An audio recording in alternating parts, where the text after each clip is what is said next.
Bienvenidos a Tres Respuestas, un espacio de opinión, de discusión y de propuestas. Y tenemos hoy un invitado muy especial.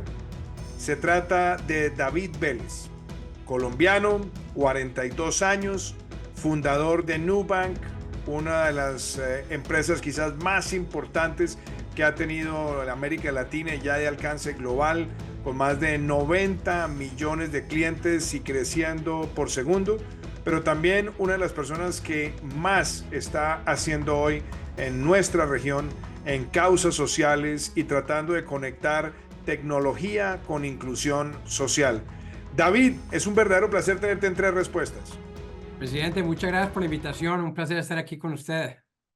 Bueno, yo quiero empezar por algo muy importante. Yo todavía recuerdo hace ya unos años cuando me visitaste, yo estaba en la casa de Nariño y me estabas hablando de lo que Nubank había alcanzado en Brasil y también la perspectiva de llevarlo a a nuevos territorios. Estabas en ese momento contemplando la llegada a Colombia, estabas mirando México, estabas mirando toda la región latinoamericana y hoy Nubank prácticamente, como lo dije hace unos instantes, tiene más de 90 millones de clientes y creciendo. Tal vez hoy sean más de 100 seguramente.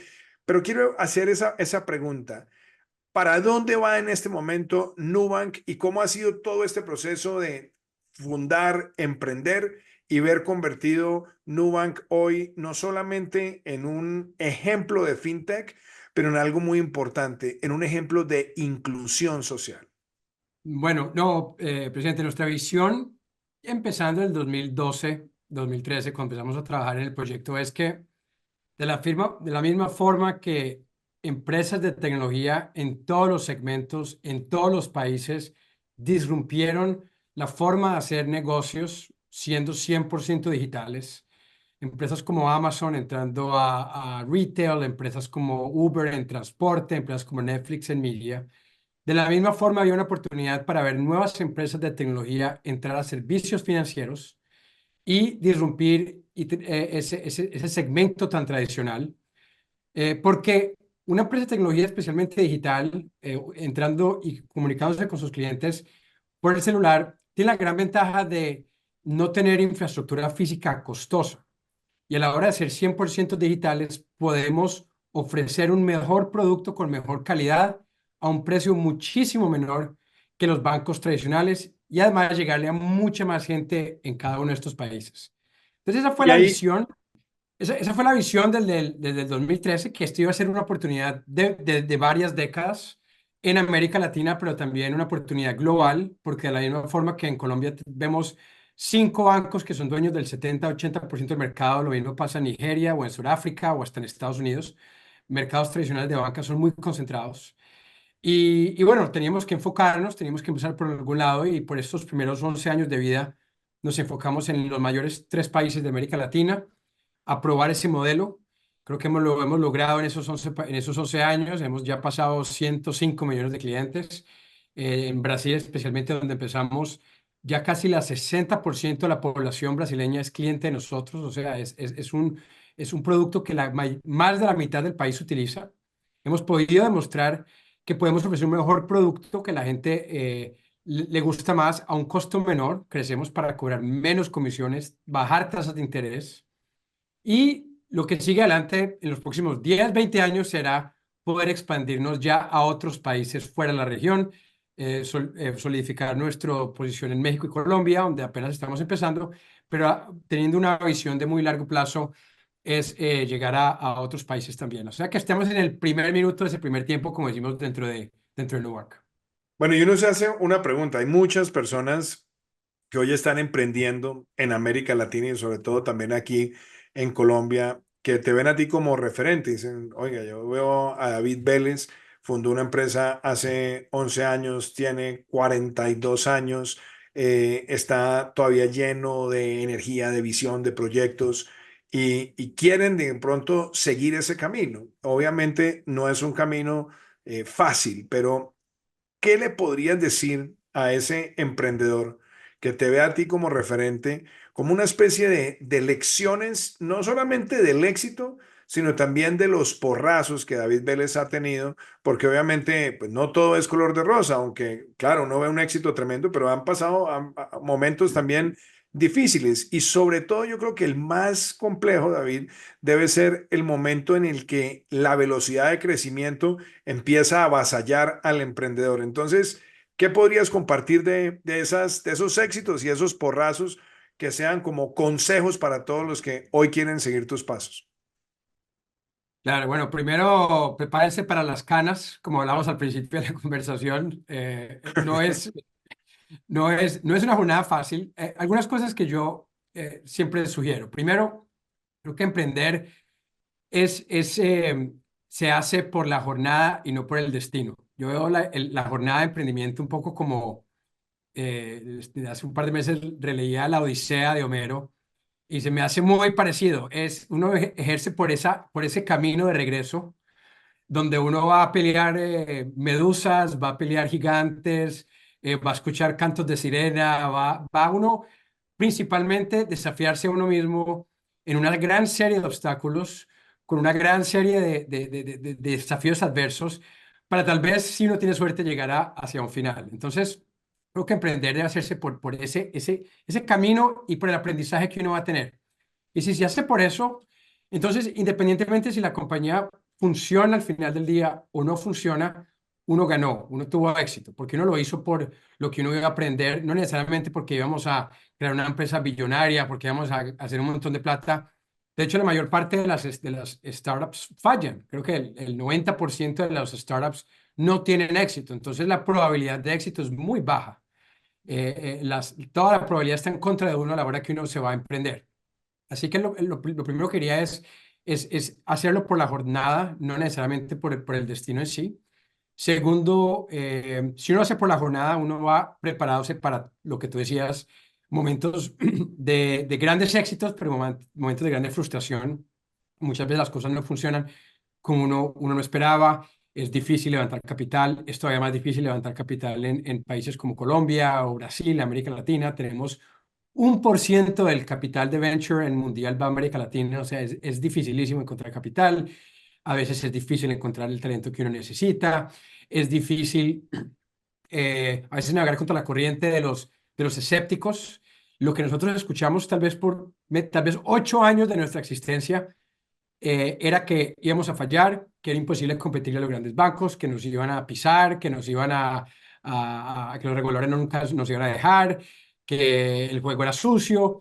Es uno prepararse a escuchar una serie de gente que es escéptica y uno casi que volverse, por un lado, escucharlos y tratar de entender dónde está la sabiduría algunas veces de esas críticas, porque hay oportunidad de aprender, pero por otro lado también ignorar, y ignorar un poco la gran cantidad de gente negativa o de escépticos van a estar diciendo.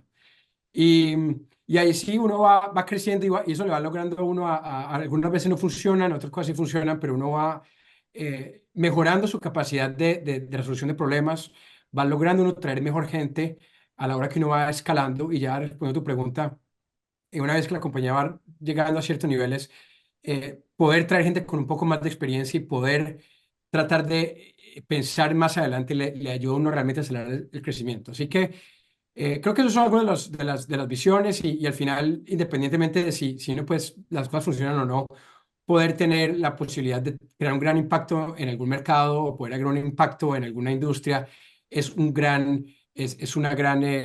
beneficio, una gran recompensa. Uno a veces se pregunta, bueno, un emprendedor exitoso, ¿cómo se forma? ¿Qué experiencias le han dejado huella? ¿Qué contextos le han dejado huella? Y yo no puedo dejar de preguntar algo porque, digamos, me sorprende y me sorprende en muchos contextos. Y es, David Vélez nace en Colombia, pero pasa una parte muy importante de su vida en Costa Rica y después entonces toma otra decisión y se va para Brasil, donde construye una empresa en una cultura que es más compleja, es en otro idioma, hay que saber escoger el equipo, los socios, dimensionar. Estás casado con una extraordinaria emprendedora peruana y vives en Uruguay. O sea, todos esos contextos ¿qué tanto han influido para ti en el ser emprendedor? Y no sé si haya de pronto algunos de esos momentos en esos distintos contextos que tú tengas como recuerdo que de pronto quieras compartir con nosotros y por qué te ayudaron a llegar donde has llegado. No, buenísimo. Bueno, desafortunadamente tuvimos que salir de Colombia cuando tenía 8 años con mi familia, en esa época en que Colombia estaba en una situación de seguridad bastante compleja, especialmente Medellín. Y de alguna forma eso me desarraigó de la tierra. Y de ahí en adelante, por varias razones, me he sentido medio desarraigado. Es ese deambular en país como tratando de buscar un origen, a pesar de que mi corazón y mi conexión continúa siendo muy con Colombia, pero el haber vivido en Costa Rica, creció en Costa Rica, no era de allá. Después haber estudiado en Estados Unidos, también era un extranjero. Haber terminado trabajando en Brasil era también un extranjero y tener de alguna forma la mentalidad o la psicología del inmigrante. Y resulta que esa psicología del inmigrante, del extranjero, trae grandes beneficios y grandes puntos de vulnerabilidad. Pero me acuerdo una vez hablando con mi ex jefe de Sequoia, el fondo con el que trabajaba, explicándole la idea de Nubank en Brasil, hablando de vamos a ir a competir con las empresas más poderosas del país, que son los bancos. Yo siendo colombiano, hablando un poco de portugués y nunca había trabajado por un banco, y me decía él, vea, usted nunca ha sido emprendedor, quiere crear una empresa de tecnología y no es ingeniero de programación, no tiene un network grande en Brasil, no tiene conexiones, no conoce reguladores, nunca ha trabajado por un banco. Todas estas listas de razones por las que yo no tenía el conocimiento o la experiencia para poder ejecutar ese plan. Pero me dijo en ese momento, pero por un lado puedes contratar un equipo que te ayude a cerrar todos esos puntos débiles, todos esos puntos flacos. Y por otro lado, el ser un extranjero le permite a uno ver un status quo con ojos nuevos. Y esa es una gran ventaja que el extranjero o el inmigrante tiene. Yo siendo un extranjero entrando a ese sistema financiero brasileño, tratando de abrir una cuenta de banco en Brasil, apenas me mudé, que fue una experiencia horrible, duré 5 meses, tuve que pelear, tuve que gritar, tuve que llamar a centros centrales de telefonía, me dejaron atrapado en la sucursal bancaria, sonaron las alarmas, me trataron como casi como un criminal. Pude ser atento a lo mal que era esa experiencia para el cliente. Los brasileños, amigos míos, decían, bueno, sí, es mal, pero es la forma como los bancos siempre han sido y la forma como ellos siempre serán. Pero yo el hecho de que había visto otro tipo de cosas y podía imaginarme otra experiencia, siendo extranjero, estaba más antenado y podía descubrir esa posibilidad con una agudeza mayor. Y ese entendimiento fue lo que creó la concepción de Nubank, la idea de Nubank. Entonces, el ser un extranjero, ser un desarraigado de alguna forma, trae grandes ventajas. Uno ve, por ejemplo, en Silicon Valley, más del 50% de las startups de Silicon Valley, algunas de las mayores, han sido creadas por inmigrantes. Y es también porque ellos logran traer nuevos ojos a un status quo y además ayuda que no tienen amigos, no tienen familia, trabajan 24 horas, 7 días a la semana. Lo único que tienen en ese momento es que el proyecto funcione. Y esa era un poco la mentalidad que yo tenía en esa época también. No tenía absolutamente nada, sino tiene que funcionar esto, funcione o no funcione. Entonces, eh, ahora necesité crear un equipo, conseguí a mi cofundadora Cristina, que era la Perfect Insider, yo era el Perfect Outsider, ella venía del sistema financiero, de Itaú. Traje a mi otro cofundador, Edward, que era un tecnólogo, un programador, y así fuimos construyendo un equipo de gente muy diferente una a la otra, pero que traía visiones y experiencias diferentes. Y al final del día logramos ir cerrando todos esos puntos débiles que teníamos como equipo. Y ahí también quiero hacer una pregunta. Cuando estás montando el equipo y te lanzas al ruedo y empieza el día a día, ¿cuándo abren la primera cuenta? No sé si todavía te acuerdas cuándo se abrió la primera cuenta de New Bank y después, o sea, ¿cuándo fue el día de la explosión, del Big Bang, donde ya era tan grande el número de personas que estaban entrando online a abrir sus cuentas que ya empezaste a sentir el estrés miércoles? ¿Cómo hago para tener todos los servidores de que esto no se vaya a caer? ¿Cómo fue esa primera etapa? Porque yo creo que es una etapa también muy bonita del emprendedor con su equipo pero quizás es la más retadora porque empiezan a surgir problemas o leyes de Murphy aplicadas a múltiples cosas, de pronto para las que no se está preparado en esa dimensión. ¿Qué puedes compartir de esa experiencia, David? Claro, no, fue una experiencia increíble. O sea, empezamos a trabajar básicamente a principios del 2013, enero y febrero, los tres cofundadores. Alquilamos una casa en Sao Paulo. Pagábamos menos de $1.000 al mes, esa era nuestra renta, una casa. Mi cofundador vivía en el segundo piso y otro ingeniero vivía en el segundo piso con un perro. Abajo trabajamos todos. Y teníamos 14 meses para lanzar la primera tarjeta de crédito. Esa era la meta. Había muchas preguntas todavía que no teníamos respuesta. No sabíamos si Mastercard iba a querer trabajar con nosotros, no sabíamos cómo resolver regulación. Es un sistema obviamente súper regulado. Entonces teníamos que tratar de buscar un banco que nos trabajara con nosotros. Y ahí empezamos un equipo que fue creciendo hasta 12 personas, trabajando realmente todos los días de la semana. Y más o menos 6 meses después de haber empezado, hubo una regulación nueva del sistema bancario en Brasil que nos obligó a acelerar ese tiempo por 4 meses. Desde un momento a otro, o lanzábamos en abril de 2014 o estábamos muertos. No teníamos otra opción. O sea que eso creó todavía más urgencia y creó más presión. Le metimos de nuevo muchas dificultades, aparecían, pero los sabíamos encontrar. Para darte un ejemplo, teníamos los tiempos tan contados que en uno de los trabajos con Mastercard nos enteramos que ellos iban a durar 2 semanas en darnos el OK, y parte de esas 2 semanas era el tiempo que iba a durar un papel siendo mandado desde Sao Paulo hasta Ámsterdam, donde estaba Mastercard. Nos dimos cuenta que si nos metíamos en un avión y nosotros viajábamos nosotros mismos a llevárselo, el papel a ellos directamente, nos ahorrábamos 2 días. Y básicamente terminamos haciendo eso. Entonces eso era contando los días, contando las horas para poder llegar a esa meta regulatoria. Lo logramos, llegamos en abril de 2014 como equipo de 12 personas. Finalmente teníamos las primeras tarjetas de crédito. Hay un video, de hecho, en estos días circulando por la internet de esa primera experiencia del equipo utilizando la tarjeta y tratando de pasarla. Como pasa casi siempre, fuimos todos a que funcionara y no funcionó. Entonces todo el mundo estaba decepcionado, todo el mundo triste, alguien más pasó la tarjeta y tampoco funcionó. A la tercera fue la vencida y funcionó y bueno, muy orgullosos de que estamos operacionales, de que habíamos pasado ese desafío regulatorio que teníamos que estar operacionales. Y ahí fue un proceso como de 7 meses donde fuimos creciendo de 12 clientes a más o menos 200 clientes que eran nuestros amigos y familiares. Ahí lanzamos la compañía al mercado y me acuerdo el día que lanzamos o algo de prensa, había una apuesta dentro del equipo de cuántos clientes iban a pedir su tarjeta. Y el promedio del equipo era que esperábamos que íbamos a recibir más o menos 1.500 aplicaciones el primer día y recibimos 200. De nuevo, todo el mundo decepcionado, todo el mundo triste, empieza uno a dudar, ¿será que esto va a funcionar? ¿Será que no funciona? ¿Será que a la gente no le importa? Y ahí pasaron varios meses donde fuimos creciendo a los pocos y al principio de 2015 aparecen varias completamente inesperadas materias en la prensa hablando del producto, de lo bueno que era el producto, de la experiencia para el cliente, de que no cobramos ningún tipo de comisión.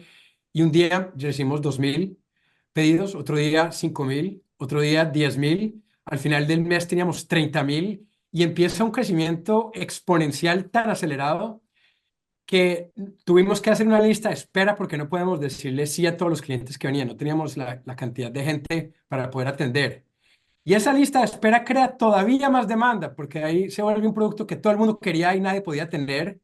Y la única forma de tenerlo era con invitación de un cliente existente. Entonces empiezan a crear comunidades en Facebook donde la gente se enviaba eh, invitaciones. Empezamos a ver que la gente vendía las invitaciones en Mercado Libre, invitaciones que eran gratis, pero la gente compraba las y se va creando toda una bola impresionante de demanda que al final del día nuestra meta era llegar a 1 millón de clientes en 5 años y hicimos esa meta en 2 años. Y ahí llegamos a 10 millones y ahí llegamos a 100 millones y todo el crecimiento ha sido realmente exponencial desde ese día, desde esos primeros momentos.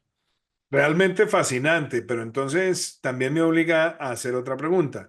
Como lo hemos hablado en múltiples ocasiones, siempre estás pensando qué viene, para dónde sigue. Y voy a hacer la pregunta, ¿qué es lo que viene ahora para Nubank? Y yo sé que hay un tema que también se lo has visto como un reto y que ha empezado a identificar, y es la entrada de Nubank a los Estados Unidos.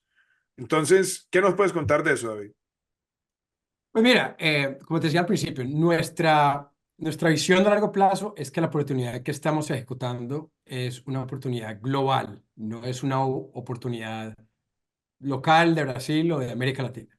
Ahora, es un modelo bastante difícil de llevar a otros países, más difícil que otros modelos de comercio o de media, porque son modelos regulados, tenemos que trabajar mucho con los gobiernos locales, se necesitan licencias bancarias, que en muchos países en Brasil tuvimos que esperar 4 años y requerimos un decreto presidencial para que hicieran una excepción a la Constitución para que nos dieran una licencia bancaria. La Constitución de Brasil dice que los extranjeros no pueden invertir en bancos.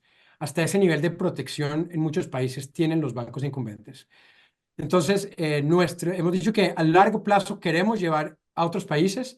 En el corto plazo, serían los próximos 2 años, tenemos que probar que podemos replicar este modelo en México y en Colombia. Apenas estamos empezando en México y en Colombia.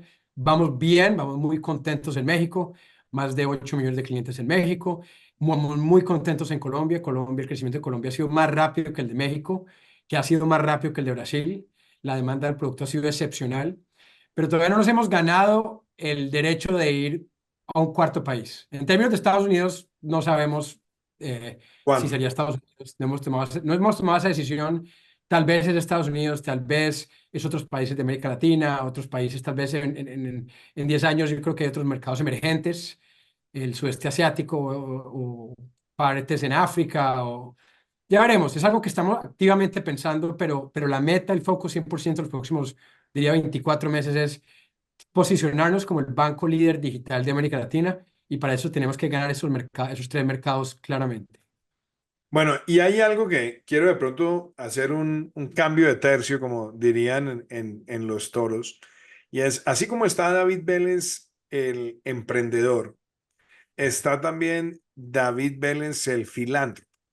Y muchas personas han seguido tu carrera y dicen, bueno, este hombre la sacó del estadio, ha logrado estar ya en las grandes listas de la revista Forbes, de personas que han logrado con su esfuerzo, con su trabajo, acumular un capital que es realmente asombroso.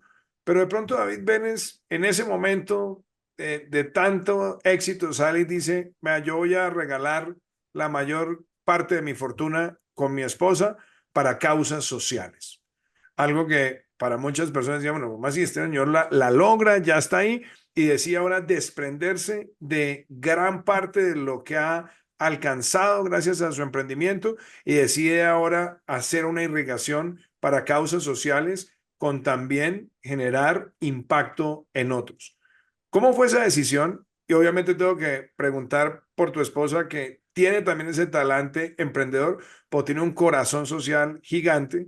¿Y cómo estás buscando que esa distribución de esos recursos no sea solamente regalar o dar para causas, sino realmente tener unos principios que son ser sostenibles, ser escalables y ser replicables? No, mira, yo creo que los últimos 10 años de haber crecido en Nubank, creo que me he dado cuenta que lo que me motiva a mí al final del día es una visión de que tenemos todos, no sé, si tenemos suerte, tendremos 80, 90 años de vida, todos tenemos una visión, una vida limitada, y que lo que gran me motiva a eso es cómo optimizar el impacto del día adicional o de la hora adicional. La gran pregunta que siempre está surgiendo en mi cabeza es, ¿esto que estoy haciendo crea impacto o no tiene impacto? Si alguien diferente lo pudiera hacer, ¿por qué no lo hace diferente? ¿Qué es lo único que yo puedo traer que sea diferente de lo que alguien más podría traer? Entonces, esa visión de poder crear impacto, de poder mejorar las cosas, es como el motivo que lidera muchas de las acciones y muchas de las decisiones que he hecho desde eso. Nubank para mí fue en la época en que quería ser emprendedor, tenía muchas ganas de emprender, siempre vengo de una familia de emprendedores y la forma en ese momento de crear impacto para mí no fue en ese momento el proyecto de todo lo que pude imaginarme y tenía una lista de ideas de emprendimiento. ¿Qué era lo que más impacto podría tener? ¿Cuál era la idea no solo más difícil que se me podía ocurrir, pero también de mayor impacto? Y cuando uno veía América Latina y ve las mayores empresas de América Latina, las mayores son bancos y es un servicio que toca 100% de la población. Entonces, crear un banco digital y competir contra los bancos era lo más difícil que se me podía ocurrir en ese momento y lo que más impacto me parecía que podía tener. Y eso fue lo que me llevó a escoger Nubank y lo que nos llevó a escalar. 10 años después, y como te decía al principio también, la idea de emprender nunca fue la idea, el motivo tampoco fue de generar un montón de dinero o estar en una lista Forbes, nada de eso. Eso no fue, eso nunca, ni mi esposa y yo llegamos a pensarlo, nunca fue un motivo de preocupación. La idea fue el impacto. Pero 10 años después hemos construido la mayor institución financiera de América Latina. Hemos pasado más de 100 millones de clientes y cuando en un sistema capitalista como el nuestro, cuando uno crea una solución para un gran problema que la sociedad tiene, la sociedad le recompensa a uno esa solución vía la creación de riqueza. Y eso es lo que ha pasado. Y un día nos despertamos nosotros y vemos que la creación de riqueza ha sido muy por encima de lo que nos hubiéramos jamás imaginado. Y eso nos lleva a una conversación sobre qué hacer con eso, porque creo que es una gran oportunidad de ser estratégico a la hora de decir, ¿qué hago con esto? Creo que mucha gente, por un lado, tal vez no piensa mucho en qué hacer eso. Nosotros lo pensamos y para nosotros algunos principios eran muy claves. Primero, eh, tener dinero es bueno, poder darle oportunidades a los hijos es bueno, poder viajarse es bueno, pero el retorno de dinero va cayendo a medida que el dinero va subiendo. Y como nosotros decimos, uno no puede ponerse dos pares de zapatos al mismo tiempo. Hay un límite de cuánto el dinero le puede a uno traer satisfacción o felicidad. Entonces, primero, es casi que imposible gastarse ese dinero de una forma que tenga sentido para la sociedad. Segundo, tenemos 4 hijos y queremos que ellos crezcan con el sentido de urgencia y la necesidad de impacto que nosotros tuvimos la posibilidad de tener. Y yo lo que veo muchas veces en familias donde los hijos tienen muchos recursos es que de alguna forma se pierde ese sentimiento de urgencia. De alguna forma no hay nada mejor y mejor para la autoestima que uno tener que sufrirla, tener que trabajarla, tener que darse uno cuenta que uno se golpeó varias veces contra una pared, pero uno solito logró recuperarse y salirse. Y creo que eso es lo que queremos que nuestros hijos tengan la posibilidad. No queremos que ellos tengan toda a la palma de su mano, sino que también tengan que lucharla, tengan que trabajarla, tengan que construir su carácter de esa forma. Entonces tampoco la solución no era vamos a dejarle todo ese dinero a los hijos y crear grandes generación y generación y generación. Nunca, nunca tuvo sentido eso para nosotros. Y finalmente, volviendo a la parte de impacto, tanto para mi esposa y yo, que venimos de país, ella de Perú, yo de Colombia, vemos muy claramente que estamos en ciudades y en países de mucha desigualdad económica. Nos sentimos muy afortunados de poder haber tenido un contexto familiar que nos dio muchísimas oportunidades, pero hay gente que no lo tiene, no tiene esas oportunidades que tuvimos. En Colombia, algunos de los números que hemos visto es que se requieren 8 generaciones para alguien salir de la clase más baja a la clase media. Sistemas donde se necesitan 8 generaciones, pues realmente son sistemas muy injustos. Entonces hay una gran oportunidad de utilizar esa riqueza para ahí sí crear impacto vía dándole oportunidades a otros. Y ahí fue que llegamos a la conclusión de que no regalaremos necesariamente todo el dinero de un día para otro, será algo hecho a lo largo de las próximas décadas, muy pensado, muy estratégico y queremos enfocarnos en áreas donde podamos principalmente darle más oportunidades a las personas. Y creamos Ver Más, nos enfocamos en educación, que es uno de los segmentos donde vemos que hay grandes oportunidades para dar las oportunidades a personas. O sea que después de ir por todo ese camino de principios, llega uno como a la conclusión de que la pregunta no termina siendo por qué dar el dinero, sino al contrario, termina uno pensando por qué no daría el dinero, sino qué hago con él. no me lo puedo llevar para ningún lado, vamos a morir, no se lo voy a dar a mis hijos, no me lo voy a gastar. Entonces, hagamos impacto, ayudemos a las personas, cambiemos la potencial, las oportunidades que pueden tener tanta gente y así crear todavía más impacto. Pues realmente eso es muy profundo y además admirable, David, te lo reitero. Y yo pues ya estamos llegando al final de esta conversación y creo que podría estar días enteros escuchando todas estas experiencias. Yo he recibido de algunas personas que nos han escrito, que han seguido este podcast y que sabían que iba a tener esta conversación contigo y me dijeron, mire, pregúntenle a David Vélez qué hábitos tiene.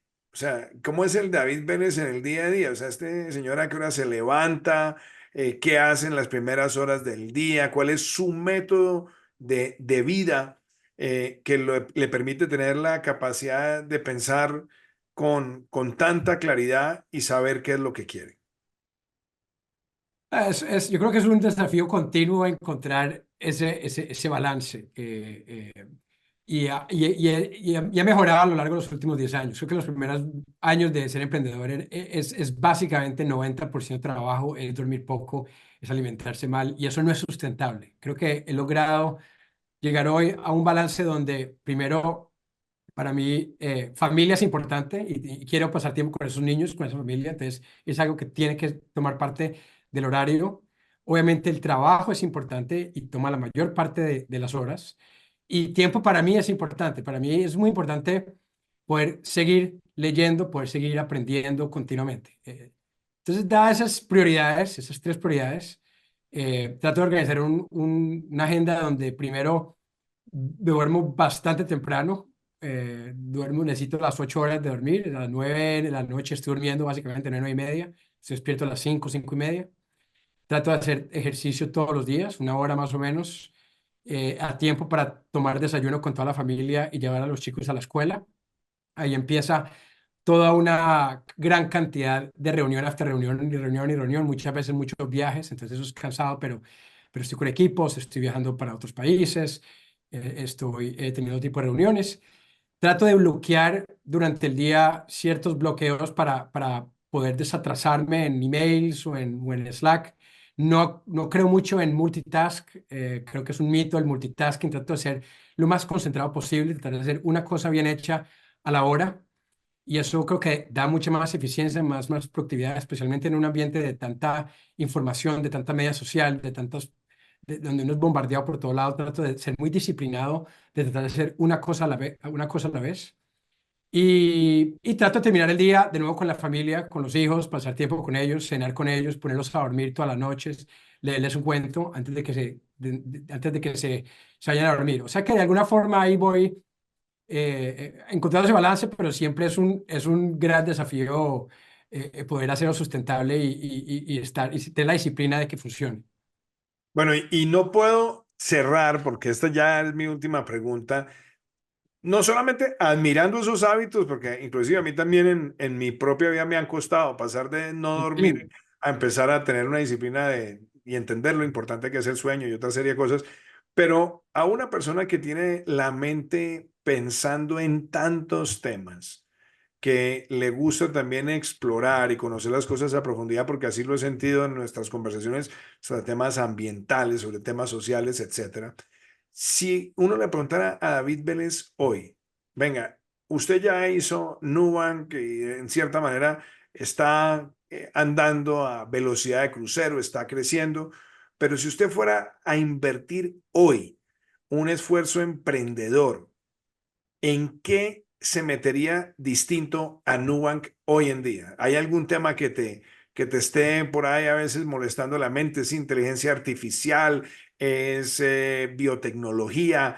¿Es agricultura de precisión? ¿Qué tienes hoy en este momento zumbándote la cabeza que eras, venga, me gustaría de pronto aventurar en esta área? Creo que hay tres segmentos importantes, diría, especialmente en nuestras economías, en América Latina, donde hay mucha demanda, pero hay poca oferta y poca oferta de calidad. Una era servicios financieros y estamos tratando de resolver eso. Y los otros dos es salud y educación. Salud y educación es algo que 100% de la población necesita. De alguna forma, trata de tocar a 100% de la población. En nuestros países no tenemos la oferta de calidad que debería tener para mucha la gran gente de población. Y esos dos segmentos se me hacen muy interesantes. Desafortunadamente, la digitalización que nos llevó a nosotros en servicios financieros no resolvió los problemas de esos dos sectores.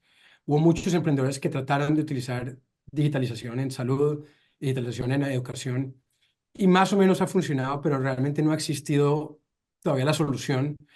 Y creo que inteligencia artificial puede ser el elemento que está faltando para imaginarse uno de aquí a 5 o 10 años cómo llevarle 100% de salud, salud de calidad a 100% a la población y educación de calidad a 100% a la población. Y si eso se logra, pues el impacto de eso es gigantesco.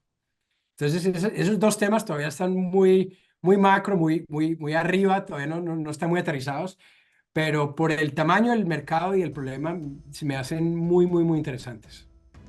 David, no sabes lo especial que ha sido esta conversación y lo agradecido que estoy. Y yo creo que muchas personas que nos escuchan van a estar muy inspiradas y motivadas por esta historia. Así que muchas gracias por estar con nosotros en Tres Respuestas y esperamos verte pronto otra vez acá en Colombia. Muchas gracias, presidente. Un placer estar contigo. Muchísimas gracias.